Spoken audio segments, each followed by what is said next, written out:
The fork was shaking in Margaret Weiss's hands as she looked down at what the American guards were calling dinner on December 15, 1944, at Camp Como, Mississippi. A thick piece of beef, grilled black on the outside but still pink on the inside, sat on her metal tray. Next to it was a large scoop of mashed potatoes swimming in melted butter and a pile of green beans that were a vibrant, healthy green.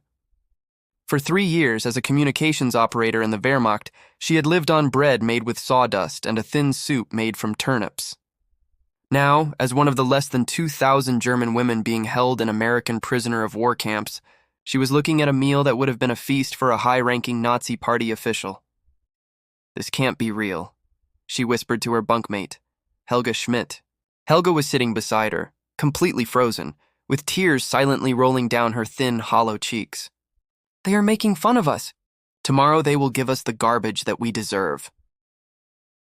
All around them, 127 other German women prisoners were sitting in the mess hall in a similar state of shock. These were not typical soldiers. They were nurses who had been captured in Italy, radio operators taken in France, and office staff who were seized when Army Group Center collapsed. They were women who had personally seen the German war effort slowly starve to death. Now they were facing a plate of food that could have fed their entire family for a week. What these women couldn't possibly know was that they were about to go through something that had never happened before in the history of warfare. It wasn't just that they were being systematically fed according to the rules of the Geneva Convention. It was that everything Nazi propaganda had ever taught them about American weakness and German superiority was about to be completely destroyed. The transformation that was about to start with this first American meal would eventually tear down every belief they had about democracy, capitalism, and the certain victory of the 1,000-year Reich. But to truly understand the psychological earthquake these women were about to experience, you must first understand the terrible conditions they had just come from. By the end of 1944, the German food supply system had completely broken down and turned into a state of organized starvation. A civilian woman living in Berlin was lucky if she received 200 calories a day. Soldiers who were supposed to be guaranteed enough food rarely got even half of their official rations. In the field hospitals and communication posts where these women had worked, meals were usually a watery soup made from potato peels, bread that was more filler than actual grain, and a bitter coffee made from roasted acorns. Oberschwester Anna Richter, a surgical nurse who was captured during the Gothic Line offensive in Italy, had managed to keep a medical diary. Her last entry before being captured shows just how bad the biological collapse of the German military medical system had become. November 20th, 1944. Today, I performed 3 amputations. There was no anesthetic. We have had no morphine for 6 weeks. The medical staff has lost an average of 30 pounds each. Sister Greta fainted in the middle of a surgery from malnutrition. We have started eating the patient's rations because they are going to die anyway.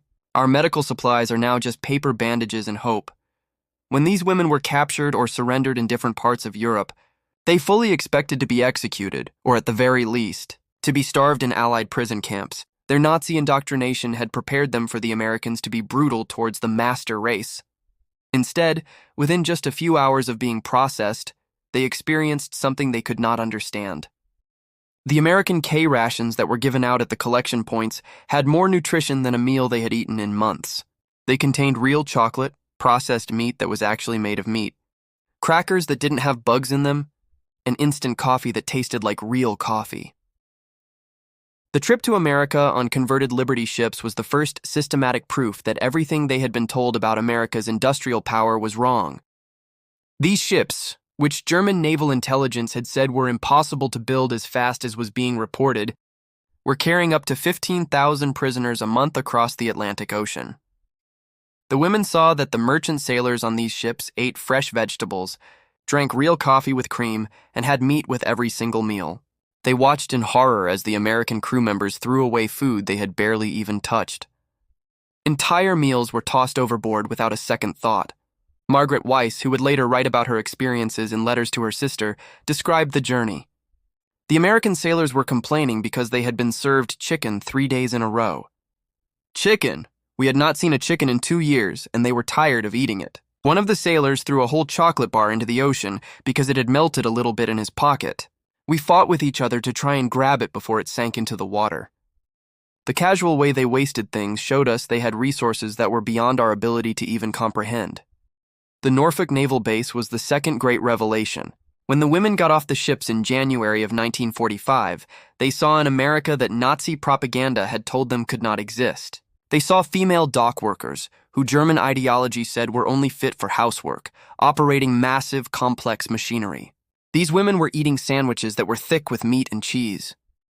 They drank Coca-Cola from glass bottles and then just threw the bottles away, with no concern for any kind of rationing. And they saw African-American supervisors, who Nazi racial theory claimed were an inferior race, giving orders to white workers with complete authority and a level of competence that directly challenged every lie they had ever been told about racial hierarchies.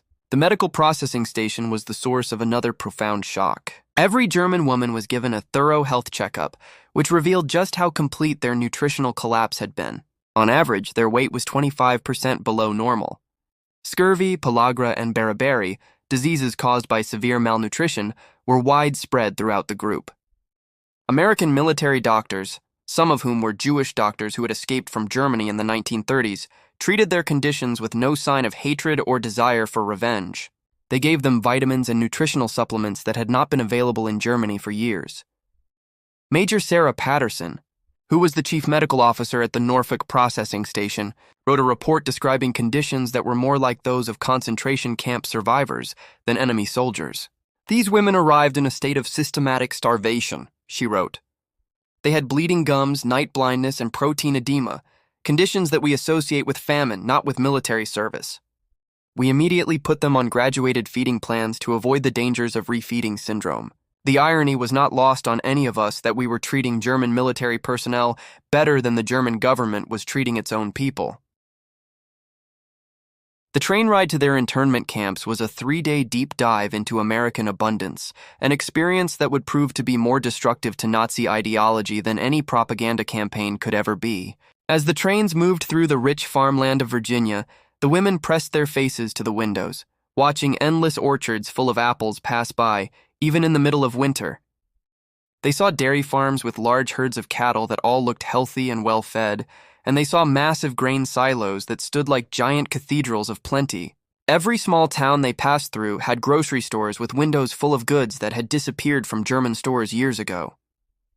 At the scheduled stops along the way, the women watched American railroad workers eating meals that would have been saved for high-ranking Nazi party officials back in Germany. They ate thick sandwiches made with ham or beef, fresh fruit, and drank real coffee with cream from thermos bottles. They smoked cigarettes one after another, often putting them out when they were only half finished, showing a casual attitude towards waste that the German mind simply could not comprehend. At one station in Tennessee, a worker threw away a whole apple just because it had a small bruise on it. An apple like that would have started a riot in the breadlines of Berlin. The American prisoner of war camp system was built to hold more than 400,000 Axis prisoners, and the great majority of these were German men. The approximately 2,000 German women made up less than 0.5% of the total number of Axis prisoners, which made their experience unique in both its size and in the way they were treated. These women were sent to special facilities in states like Mississippi, Texas, and Oklahoma. These locations were chosen because their climates were similar to where the women had been captured, as was required by the rules of the Geneva Convention. Camp Como in Mississippi, where Margaret Weiss and the other women from her group were taken, had been converted from a normal military training base. There, the women found comforts that were better than what most of them had known as civilians, even during peacetime in Germany. Every building was lit with electric lights. Hot water ran from the faucets without any restrictions. Flush toilets and shower facilities gave them a level of privacy and cleanliness that was impossible to find in field conditions. And a central heating system kept the buildings at a comfortable temperature all through the winter months. These basic utilities, which were taken for granted by most Americans, represented a level of luxury that was beyond imagination for women who had been living in bombed-out cities without power, water, or heat. But nothing could have prepared them for their first full meal in the Camp Como mess hall on that December evening in 1944. The menu for that night, which was preserved in military records, documented a level of abundance that seemed to defy reality itself. The dinner service started at 5 p.m., with a level of precision that would have impressed a German military observer under different circumstances. Long steam tables lined the walls of the mess hall. Each section held enough food to feed an entire Wehrmacht company for 3 days. The first station had grilled steaks, with each piece weighing a full 8 ounces. They were cooked on industrial grills that used more fuel in 1 hour than a German field kitchen was given in a week. You could hear the meat sizzling, and the smell that filled the air brought back memories of peacetime celebrations that now felt like dreams from a different lifetime. Next to the steaks were platters of barbecued ribs, covered in a sweet glaze and cooked so slowly that the meat was falling off the bone. This way of cooking was completely unknown in German cuisine, where every tiny scrap of meat was considered precious and was usually just boiled or roasted with very simple seasonings. The American camp kitchen was using sugar, spices, and cooking methods that showed an abundance that went far beyond what was needed for a simple military meal. They were making food that was meant to be enjoyed, not just to be eaten for survival. This was a concept that completely shattered the German understanding of how to manage resources during a war. The vegetable stations were an overwhelming explosion of colors that had long since vanished from German dinner tables. There was fresh corn on the cob, with each ear dripping with melted butter. It sat next to a pile of green beans that were still a bright, vibrant green, instead of the gray-green mush that was typical of overcooked German vegetables that had been stretched with water to make them seem like more. There were mountains of mashed potatoes, and each serving was made rich with butter and cream that would have cost a German family a full week's wages on the black market. And the bread came in so many different varieties that it was hard to remember them all. There were soft white rolls, and a golden, crumbly cornbread were served warm from wicker baskets. The bread by itself was a symbol of an agricultural wealth that Germany had not seen since before the First World War. The women would later learn that American wheat production was higher than Germany's entire grain harvest, even in years of peace. This allowed for the use of refined flour and specialized baking methods that made bread a pleasure, not just a survival ration. The dessert station was what delivered the final, crushing psychological blow. There was apple pie with a crust so flaky it fell apart at the slightest touch, chocolate cake with thick layers of frosting, and even ice cream, in flavors that only existed in their distant childhood memories. Ice cream. In the middle of December, in a military facility, for enemy prisoners. The logistics of refrigeration, dairy production, and sugar supply that were needed to serve frozen desserts to captives showed an industrial power that made Germany's war production seem primitive in comparison. As the women made their way through the serving line, the American guards chatted casually, which showed just how normal this incredible abundance was for them. One guard complained that his steak was a little overcooked, a criticism that would have been impossible for people who had recently considered horse meat to be a luxury. Another guard mentioned that he liked the barbecue sauce from the previous week better, which meant that there were regular changes in the menu that treated the prisoners' meals as something worthy of actual culinary thought. The size of the serving portions went against every idea they had about prison. Rations and wartime shortages. Every woman was given an amount of food that would have fed her entire family under the German rationing system. The piece of meat alone was more than a German civilian was allowed in a week. The butter that was used to cook the vegetables was equal to a month's ration for a German family. The amount of sugar in the desserts was as much as a German civilian might get in 6 months, and that was only if it was available at all. Sitting down at tables that were set with real silverware instead of simple mess kit spoons, the women ate their first American dinner in a stunned silence, broken only by the occasional involuntary gasp of disbelief. Many of them cried openly, completely overwhelmed by the contrast between this feast and the memories of their families trying to survive on turnip soup and bread made of sawdust. Others just sat there, paralyzed, unable to even begin to process the psychological meaning of their enemies, feeding them better than their own government had, even in times of peace. Helga Schmidt, the former radio operator who had spent years coordinating supply requests for starving military units, mentally calculated the caloric value of the meal with the precision of someone who had lived by the mathematics of rationing for years.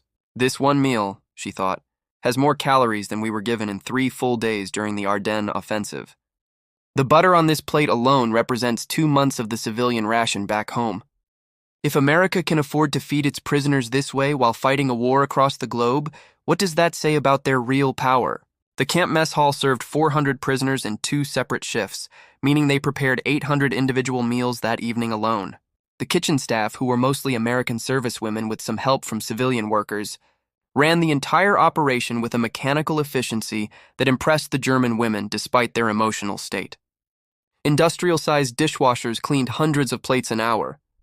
The steam tables kept the different foods at precise temperatures across all the serving stations, and large refrigeration systems kept fresh ingredients preserved, which arrived every day from suppliers in the region.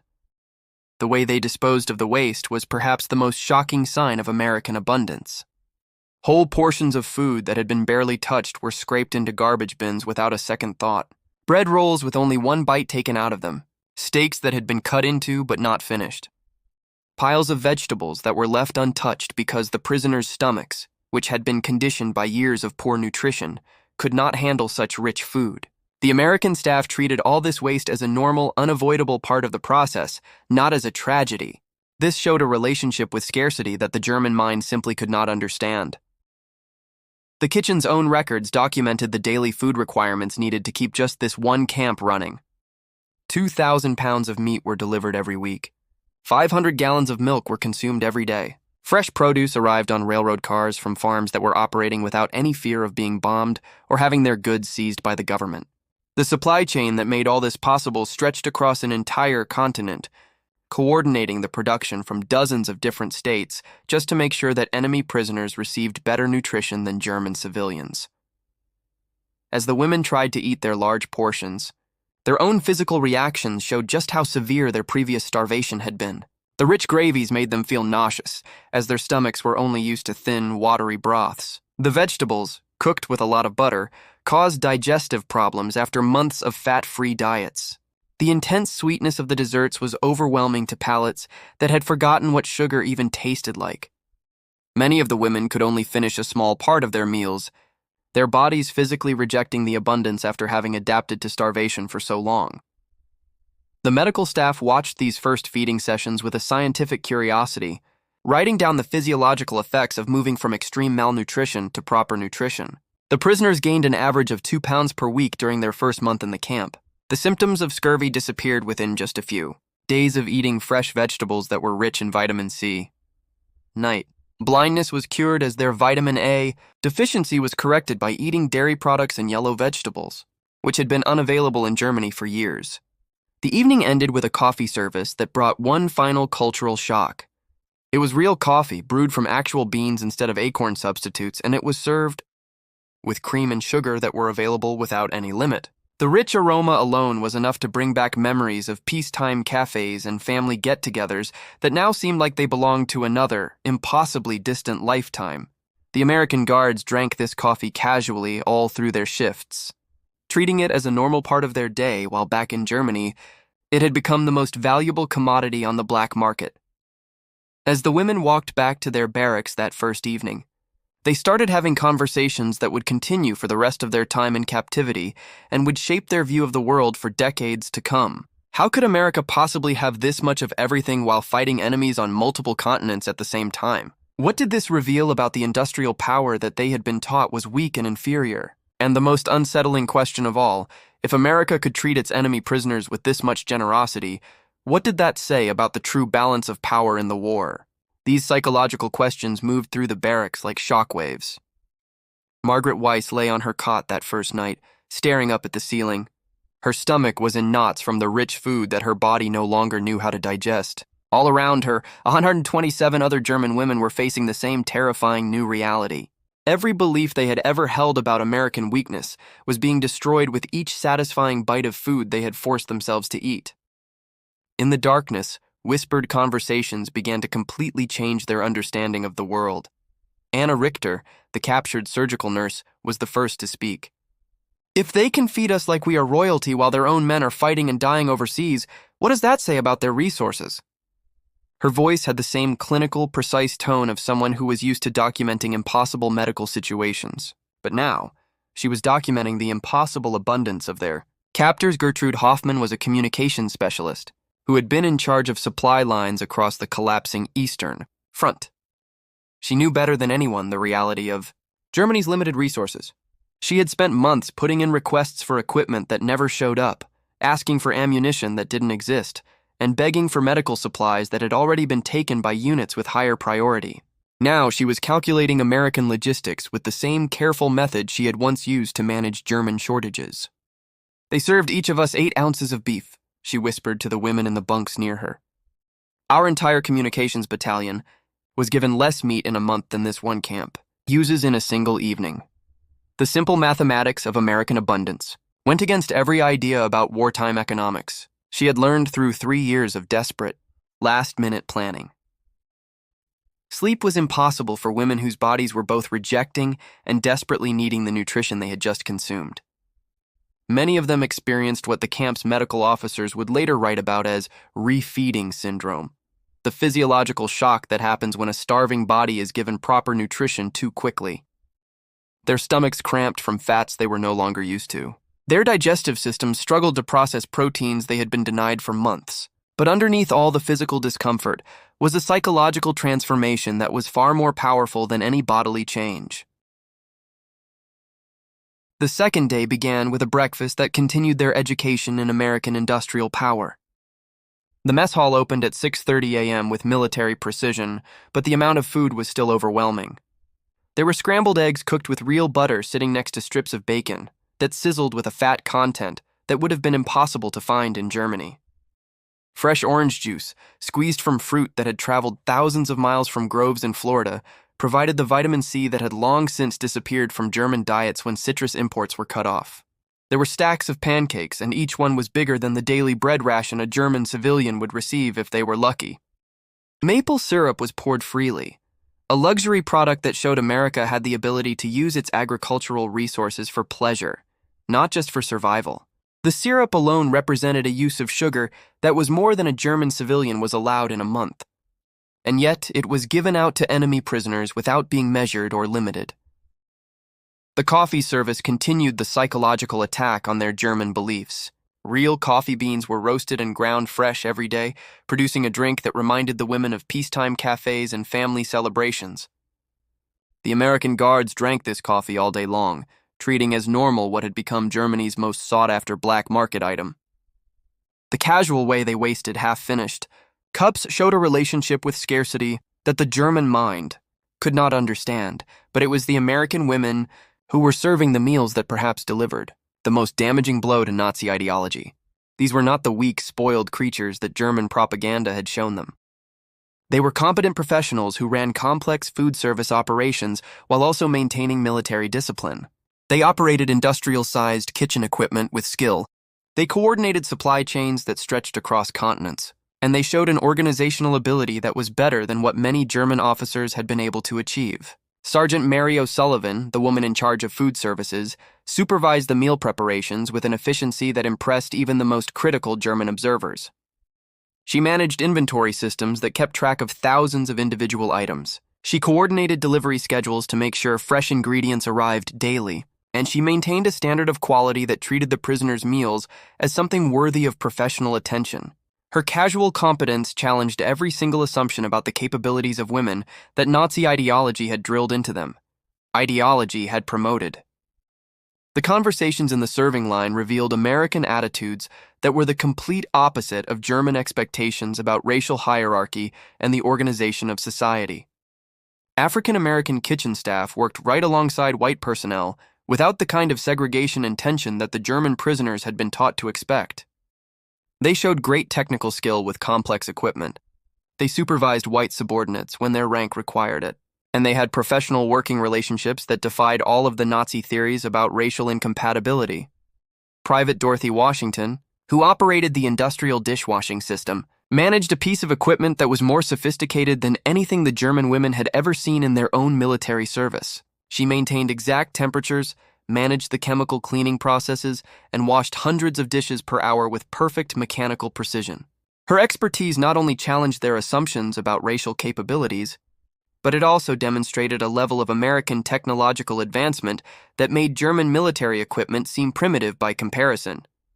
The food itself continued to be a powerful teacher, showing the German prisoners the scale of American agricultural capacity through a variety that was beyond their ability to comprehend. Every meal offered multiple choices, a clear sign of surplus production happening in different climate zones all at once. Tropical fruits were served alongside vegetables grown in temperate regions.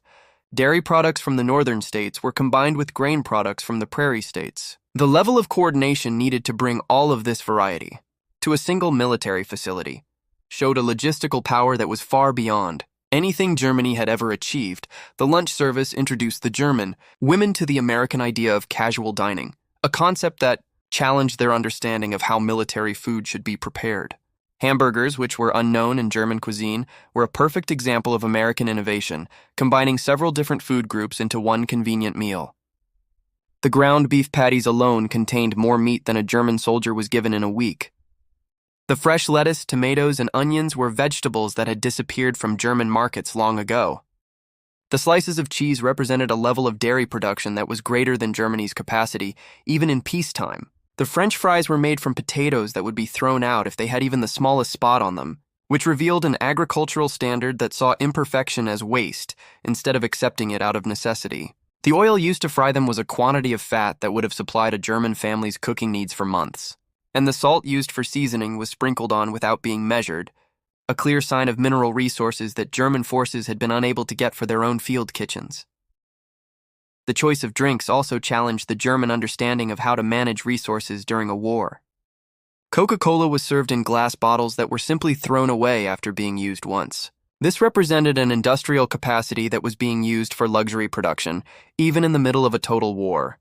The syrup concentrate for the drink traveled from bottling plants in Georgia to prison camps all over the country, which showed a distribution network that was functioning perfectly despite the demands of the war. Serving it ice-cold required refrigeration systems that used electricity freely, revealing an abundance of energy that went against everything the German prisoners knew about wartime conservation. The dessert service continued the psychological demolition through a level of sweetness that had vanished from the German experience. There was apple pie made with refined sugar and real butter, which created flavors that brought back memories of peacetime celebrations. There was chocolate cake with thick layers of frosting, which showed that America still had access to cocoa supplies that Germany had lost when its tropical trade routes were cut off. And there was ice cream in multiple flavors, which required a level of dairy production, refrigeration technology, and flavor additives that revealed an industrial sophistication that was far beyond what Germany was capable of.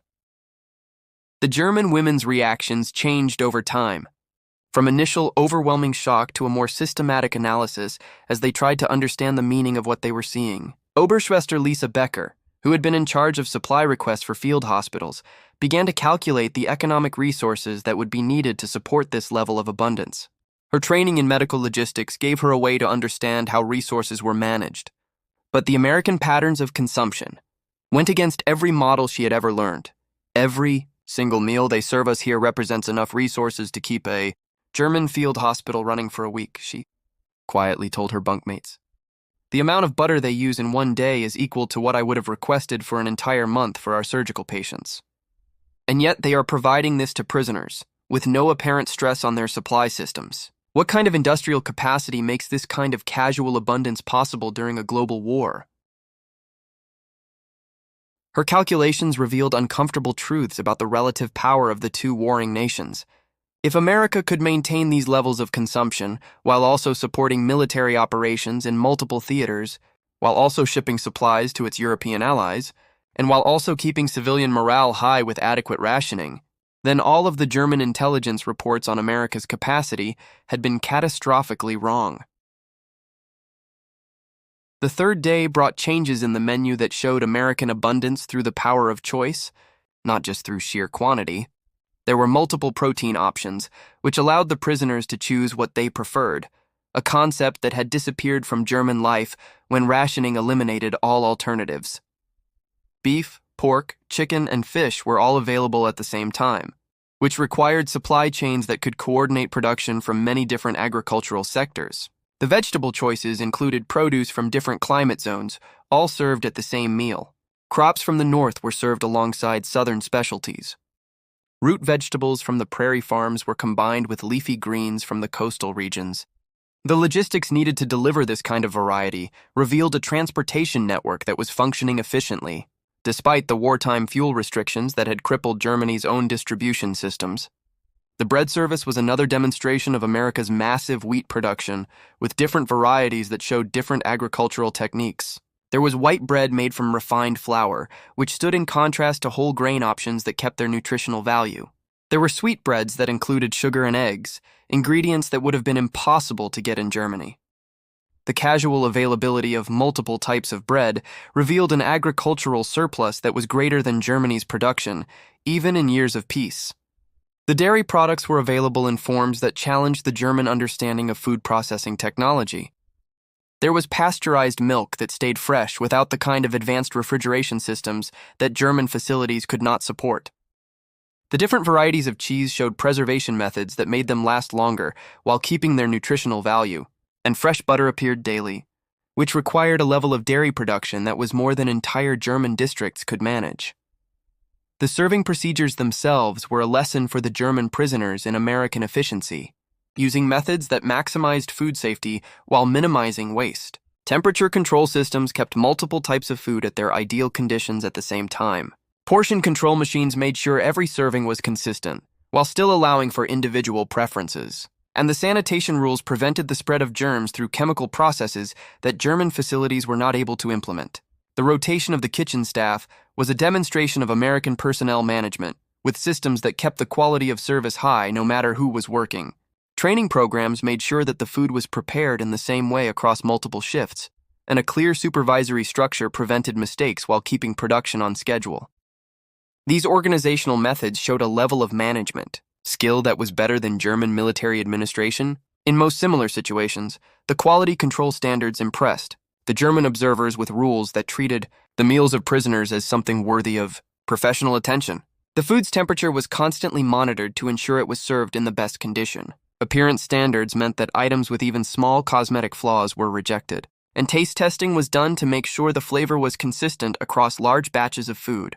These procedures showed a dedication to excellence that went against all German expectations for how prisoners would be treated. The waste management systems revealed the American attitude towards abundance through disposal methods that treated leftover food as an unavoidable reality, not as a tragedy. Composting programs turned organic waste into agricultural fertilizer. Grease recycling programs transformed used cooking oils into industrial lubricants. Even the way they disposed of things showed an efficiency that found value in materials that German facilities would have desperately saved. The psychological impact of these experiences grew with each passing day, as the daily routine challenged their fundamental beliefs about American society. Every single meal was another piece of evidence that contradicted the Nazi propaganda about the weakness of democracy and racial incompetence. This abundance was not a special show put on to impress the prisoners. It was the normal, everyday operation of systems that consistently functioned at this incredible level. The American guards confirmed this reality in their casual conversations, which revealed their own expectations about the quality of their food. They would complain about small changes in how a meal was prepared. They would express their preferences for different menu options. They talked about food with the casual ease of people who were used to having plenty, treating as normal what the German prisoners saw as a miracle. The guards' attitude towards waste was especially shocking to the German observers, who had been taught to save every last edible scrap. The Americans would discard food that had the slightest imperfection. They threw away whole portions that were left uneaten. They treated their abundance with the carelessness of people who had never known what it was like to be truly in need, which revealed a level of resource security that German society had never achieved, even before the war. As the first week of their captivity came to an end, the German women were facing a psychological transformation that would affect their view of the world forever. The daily experience of American abundance had systematically torn down every assumption they had held about the relative strength of their nations, the efficiency of democracy, and the inevitable victory of their ideology. They were witnessing the arsenal of democracy, not through military parades, but through the simple act of eating meals that were better than their most optimistic peacetime memories. The evening meals became a kind of psychological warfare that was more effective than any propaganda campaign could ever be. As the women began their second week as prisoners, the changes in the menu revealed a level of American agricultural coordination that was almost impossible to comprehend.